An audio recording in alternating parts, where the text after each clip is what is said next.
My brother had sugar issues when we were growing up.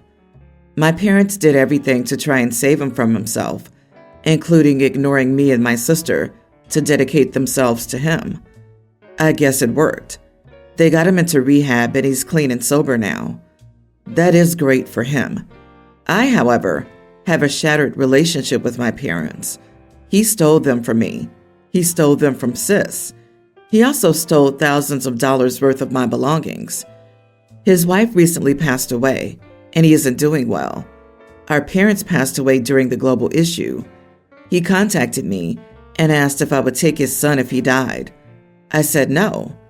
Our sister refuses to speak with him, so I'm his only choice. He's begging me so his son won't end up in foster care.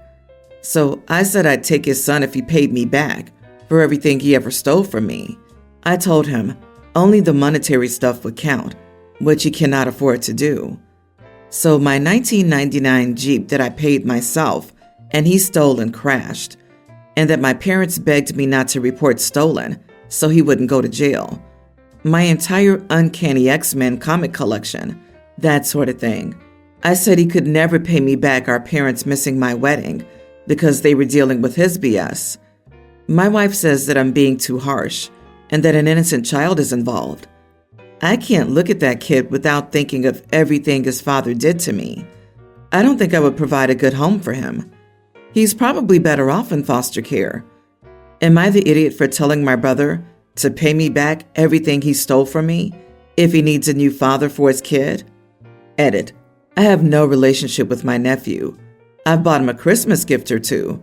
Same for his birthday. That's it. And my parents' inheritance? My sister and I paid for their funerals. There was nothing left after a lifetime of cleaning up after him. Not the idiot. You should definitely not take custody of his child when you know you can't separate your animosity and resentment for your brother from having a relationship with your nephew. You're not a monster. You're a human being with feelings. I do question why you even answered the phone or agreed to talk to him. All it does is bring back the anger and resentment you feel.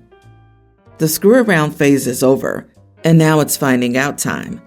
He wants you to commit so he can dump the kid on you and live a commitment-free life with no guilt. He essentially ruined your life. He stole from you. He took your relationship with your parents. I mean, he even caused them to miss your wedding. He can't treat you that horribly for your entire life and then expect you to do something that big for him? That's simply not the way the world works. I think your brother needs a reality check. And remind your wife that an innocent child, you, was screwed over by your toxic brother. Listen, no one can take your parents. The parents selfishly prioritize the brother over their other children. As simple as that. Also, the man lost his wife and both of his parents within a couple of years of each other. Of course he isn't doing well and thinking what would happen if his kid lost his other parent. It's a normal thing to think about and plan for. Wait up. Why isn't your brother stepping up for his kid after his wife passed away? Is he implying that he can't manage and wants to dump the kid on your doorstep? Backstory aside, no one should be pressured into parenthood. The commitment he's asking you to make, fostering and adopting a child, is a huge ask. It's such a massive, tasking, time-consuming, expensive responsibility. It's not some tiny ask, like a ride somewhere. I do feel for the child, though. He's going through something unimaginably difficult. The death of one parent, about to lose another, it sounds like, then the uncertainty of what'll happen to him next. My wife, kids, tween female, younger tween female, pre-tween male, young male grammar schooler, preschool male, and I just spent 3 weeks at our cabin while we got some repairs done on our house. One of our tweens, Rose, has leukemia. A lot of the activities around the cabin are outdoors, and Rose doesn't usually have the energy for that. So one of her favorite activities has been watching the wildlife from this big window seat in the master bedroom and taking pictures of what she sees. Her goal since she started doing this was to see a bear. There are some in the area, but seeing one is rare. She asked me to take her up to the window seat after dinner and usually falls asleep watching for bears. Towards the end of the first 3 weeks, I had to take her to the hospital for chemo, 3.5 hours each way. That night, she fell asleep in the window seat again, and when I got up to carry her to bed, there were 2 bears close to our cabin. I called my wife over to see, and I took a picture on Rose's iPad, but my wife wanted to wake Rose up so she could see. She hadn't gotten to see a bear on this trip. I told my wife she needed to rest, and that showing her the picture would be enough, but my wife still tried to wake her up. I stopped her again and got Rose in bed. The following day, I told Rose that there were bears last night and showed her the picture. She asked if I woke her up. I said yes because I didn't want her to get upset, but my wife told Rose that I wouldn't let anybody wake her up. We didn't see any more bears for the rest of the trip, and Rose has been devastated. She refused to speak to me and deleted the pictures I took for her because apparently it doesn't count. She's even refusing to sleep next to me. She's been sleeping between me and my wife since she got sick, so my wife has had to sleep in Rose's room since the trip. My wife is even talking about taking Rose back to the cabin for a week to try to see a bear. I don't think it was a big deal, but my wife and Rose are still upset with me, so I wanted to know if I was the idiot. You are the idiot. You decided for her, even though your wife clearly told you you were wrong. Then you disregarded your wife's opinion as well. And guess what? You were wrong. So from this outsider's perspective, it looks like my female child doesn't know what she wants. My female spouse doesn't know either. They don't really know their own minds. I know better. Also, why lie about it? It either mattered, so wake her, or it didn't, so be honest. I mean, his little daughter has cancer. He probably thought his sick child needed her rest more than seeing a bear. I'm hesitant to call OP's overprotectiveness some misogynistic character flaw. That said, that poor kid wanted to see a bear, and OP's need to reckon with how indulging his feelings the way he did hurt hers. I know people who are still messed up and traumatized as adults because their parents' emotional response to their childhood illness robbed them of their agency and strained the relationship. Overprotectiveness? How is being overprotective by seeing a bear, the one thing your cancer-ridden daughter has wanted to see, and choosing not to let your daughter see said bear, overprotective? OP is an idiot for denying a child a most likely once-in-a-lifetime free opportunity that practically stares the family in the face because you think you know better than your wife and child. I hope OP genuinely realizes he screwed up and tries to make it up to his daughter. The 20 or 30 minutes she would be awake to see the bears would not have impacted her health. That would have been a fantastic memory for her. Not to mention, she would have cherished any picture she took forever, however long her forever might be. You know it was wrong because you lied about it. And why are you wasting time getting judgment from internet strangers when you could be attempting to arrange a bear meeting for your sick child with a wildlife or charity organization? Do better. My sister and I were both given nature names by our parents. My sister used to be Lark, and I'm Indigo, named after the plant. Our mom changed her name to a nature name when she was 19. For our parents, our names needed to be easy to say and spell, but they wanted uncommon names. My sister was never super fond of her name, but around 16, she got really annoyed by her name and told our parents she would change it. They offered her support and asked if she wanted to change it then or wait. She decided to change her name then, but couldn't decide what she wanted to be, so she waited. She changed her name at 20 to a more common and classic timeless name. Think Emily or Elizabeth. When she changed her name, my sister said we should both change our names and send a message to our parents that they messed up. I told her I loved my name, so I wouldn't be changing it. She asked me if I didn't want an ordinary name, and I said no. Fast forward to today, and my sister met up with an old friend of hers from school. The friend was not around when my sister changed her name, so when they first met up, she was still calling her Lark. My sister corrected her, and the friend accepted it. My sister came to my house the next day and said that her friend had acted surprised to hear she changed her name. She asked the friend why, and the friend said she always thought we had the coolest names, and she was always so jealous, and it surprised her that she didn't like the name. While my sister was at my house, she got so angry about what her friend had said. She even took me aback with the venom she spoke with. She was like, how could anyone prefer Lark to current name? And why would anyone be jealous of a dumb name like that? She told me she despises when people compliment her name, or when she has to correct people who don't know her name today. This isn't the first time my sister got annoyed with people who were shocked that she changed her name, and it's not the first time she's admitted wanting to yell in the face of someone who complimented her old name.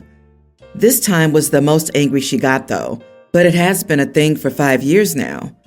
My sister kept ranting away, and then she started saying our parents were crappy parents who only thought of themselves and not us. I told her she needed to calm down because she didn't like her name, and they supported her in changing it. But I love my name, and our parents made no mistake in naming me. She told me I probably loved her old name too and didn't understand her changing it, and she was starting to say screw me and everything when I told her that she was too extreme about the thought that some people would like her old name. I also pointed out that she asked the friend why she was surprised, and all the friend did was be honest. I told her she has the name she chose now, but being so irrationally angry over this is not healthy. My sister didn't take it well, and I feel like I should have seen this coming. Am I the idiot? Not the idiot, but your sister seems pretty traumatized about her old name. Maybe sit down with her in order to understand. Maybe she was picked on at school for it or something. She needs help saying goodbye for good to the past and the ex name. Please be patient with her. I know a lot of people with unusual names, and sometimes it's just really hard during childhood and teenage years. I disagree. Your sister needs anger management. To be honest, it sounds like she was hoping for more pushback from your parents so that she could properly rebel. She's consciously or otherwise disappointed that your parents supported her instead. And now she's looking for that fight with people who say they like the old name. Sounds like one of those people who just need any reason to be upset all the time. Also, she's like someone who blames her parents for everything bad in her life. Even if they named her Emily, she'd have a problem with them for something, like her skin tone or foot size or something. She's a miserable individual and wants everyone else to be miserable or to feel like they've done something to her. You can't help them. Nothing will ever be good enough. I was invited to my college friend's wedding, and on the invite, he asked for $300 as the wedding gift, as they won't be accepting non-cash contributions. A couple of friends and I wanted to bring our partners to the wedding.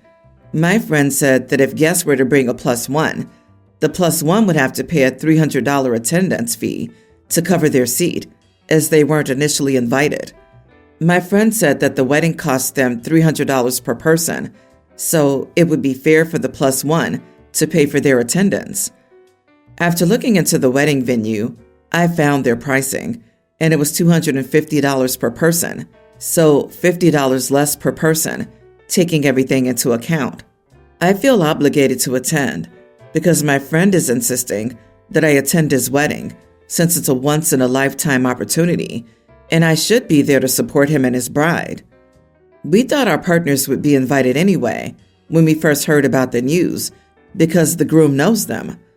I was going to give extra to help pay for the seat if I did bring my partner because that's how it is in some cultures, but I was confused about why the price was different.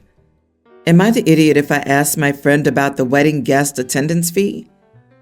I wouldn't ask, but then I just wouldn't bother to go and spend the $600 on a posh weekend away instead. Who sends invites for a wedding where the guests are expected to pay for it? Is this normal? You're not the idiot, and your friend is a tacky idiot. You don't charge your guests to come to your wedding. If you can't afford it without doing that, you need to scale it back to something you can actually afford. Attendance fee? Who the heck does he think he is? Taylor Swift? I bet you'd have more fun at her concert than at this so-called friend's wedding. Once in a lifetime? Dude, I'm European. I'd been to about 20 weddings by the time I turned 6, and there's nothing that special about them. I'd nope right out of that. If attendance fees become a thing, I won't ever attend another wedding. Why do you think the groom is so insistent about people attending? It's because for every person who declines, they have an extra $250. Also, don't gain $50 per guest. So rude. The standard etiquette, at least where I'm from, is that guests are socially expected to give a wedding present, which can be cash, but it's not like a charge of a specific amount to enter the venue. To be honest, unless I was really close to that person, I wouldn't attend if that's how transactional they want to make the wedding. With the way they set it up, it sounds more like a profit-seeking business activity rather than a wedding. I, 55 male, have a daughter, 29, who's getting married next year. I was an involved dad when she was young, and we were close. But when she was in her teens, I cheated on her mother. My daughter didn't accept the divorce well. She didn't and still doesn't understand that while her mother might be the best mother in her eyes, my ex wasn't the perfect wife. I'm not saying what I did was right, and I'm not trying to wiggle out of accepting responsibility for my decision to cheat. If I could do things differently, I would have divorced her mother first. It took me years of counseling to get over PTSD from my ex-wife's emotionally abusive behavior. I tried my best to stay in my daughter's life, but the court couldn't enforce visitation since she was old enough to decide. I paid child support and extra on top of extracurriculars. I was involved in her life as much as she would let me. Periodically, I would reach out and keep the door open. We catch up once in a while. Now, last catch up, she tells me she's getting married. I know of him, but I've never been introduced to her fiancé. I won't receive an invite to her wedding, but she asked if I could contribute. This just rubs me the wrong way. I want to support her. I really do, but I'm sick of being her wallet. I told her I'd think about it, and she said I suck as a dad if I don't support her. Am I the idiot for not forking out for the wedding? I'm at the point where I just want to remove her from my will and leave everything to my nieces and nephews. Not the idiot. She only sees you as her wallet. She wants money, but you don't get an invitation. Forget it. Say to her that you tried to reach out and have a relationship with her, but she didn't want that. You wish her all the best for her wedding, her new partner, and the new chapter in her life, but you won't be in it if she doesn't want you there. And so she doesn't feel guilty you're not paying her for the wedding. Another idea would be to give her the money, but tell her it's the only inheritance she'll ever get. I'm inclined to even take that with a grain of salt, as we only have his perspective. My husband would probably claim I'm emotionally abusive to him. Still, he also refuses to acknowledge that he's neglected and ignored me for a decade, and I'm finally lashing out. I'm not proud, but it's hard not to. So I tend to be a bit suspicious of statements like this, as I've personally been painted as the bad guy, because my husband has the I can do no wrong syndrome. I'm saying that OP's daughter likely doesn't know any better, and there's still hope for her to do and be better. The daughter is nearly 30. She's had at least 10 adult years to go to therapy and work on her issues with dad and with the divorce, something she probably needed to do before getting married. OP, if you write her off, it's only doing yourself a kindness. Your daughter legitimately does not care about you, only your money.